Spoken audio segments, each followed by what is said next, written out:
Hello, you beautiful legends, and welcome to Blood Force Healing Podcast. This is episode number 997, and at the same time, consecutive 997th day of blogging and podcasting. As you can see, there's some annoying fly. Jesus Christ! It's Tuesday. As you can see, it's beautiful. As opposed to yesterday. Yesterday was completely miserable and rainy and windy. Today it's still a bit breezy, but I am a bit hidden from the wind because I'm behind the dunes. Just there is the beach, so I'll just show you. I spoke about it and wrote about it many times. I even recorded some episodes from Brosnaula Lower, so I'll just give you a quick glimpse. Just don't want to leave my backpack for too long. Not that I'm afraid that somebody will steal it or something, but yeah. So this is the beach.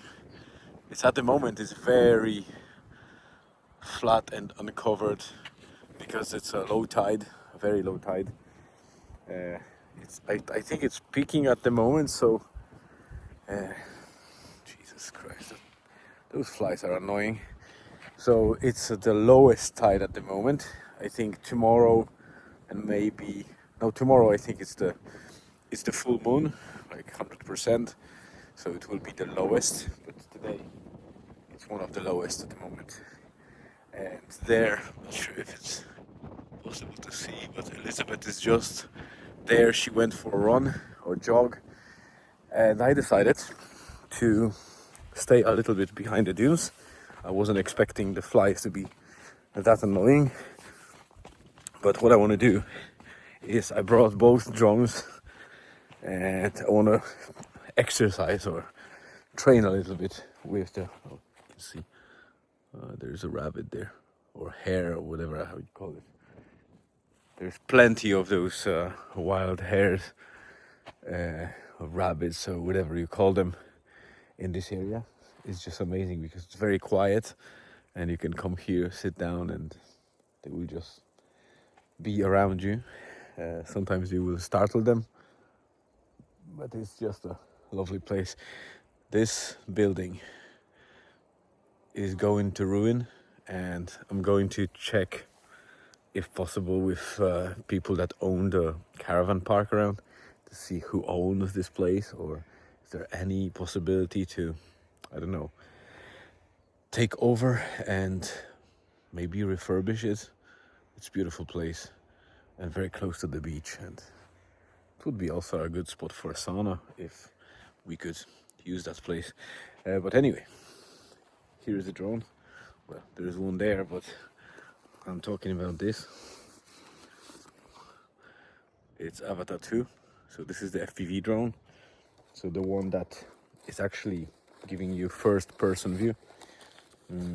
I have goggles there and everything, so I'll try to play around, and I see a couple of obstacles like the tree and maybe the fences and the bench itself to kind of fly around under, over, and whatever.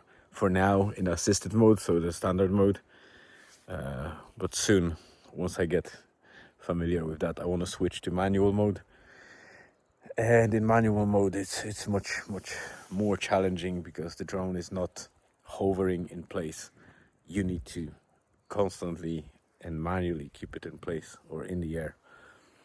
But it also allows for zero stabilization, so you control whether it can tilt anyway or roll.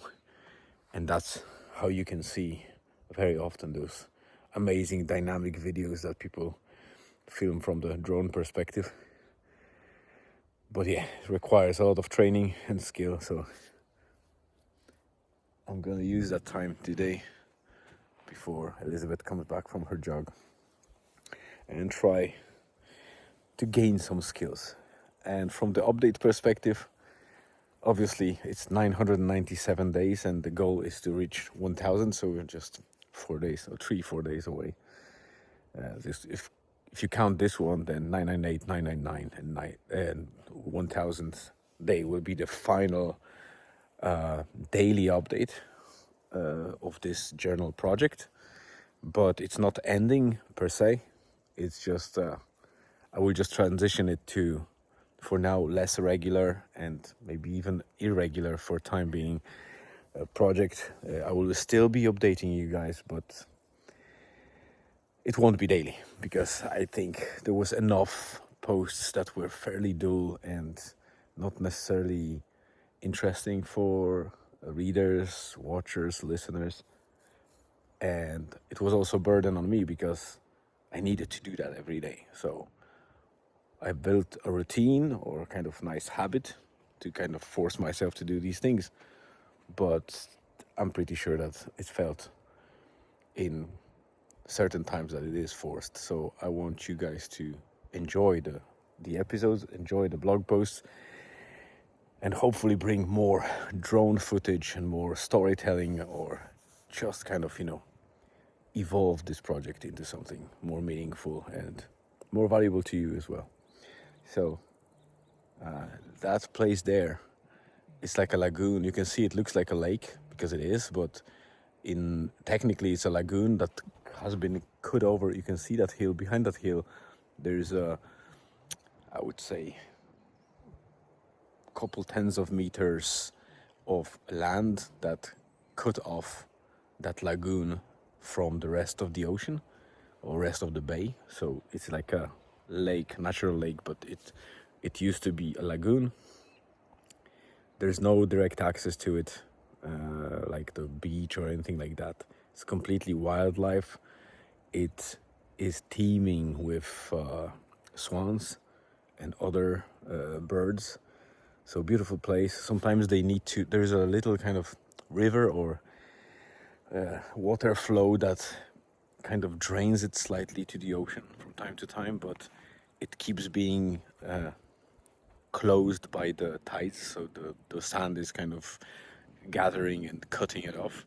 So very often county council, I think, is sending like a digger, and it kind of deepens the riverbed or whatever you call it, to allow for the water flow.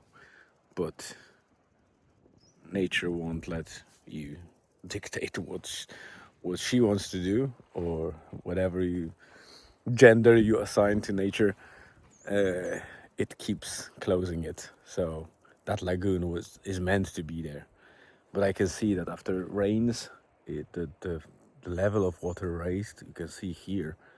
Usually it's not even moist in here, and here you can see the water.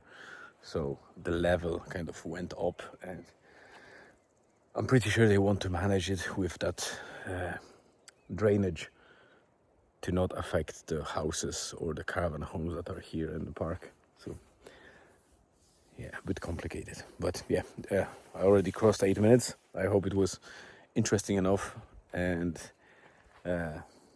whatever happens next today, after we pick Julian from school, I don't know what else I will be doing, but whatever I will include that in the blog post, in the update. So if you want to know the whole day update, www.bluntforcehealing.com is your destination.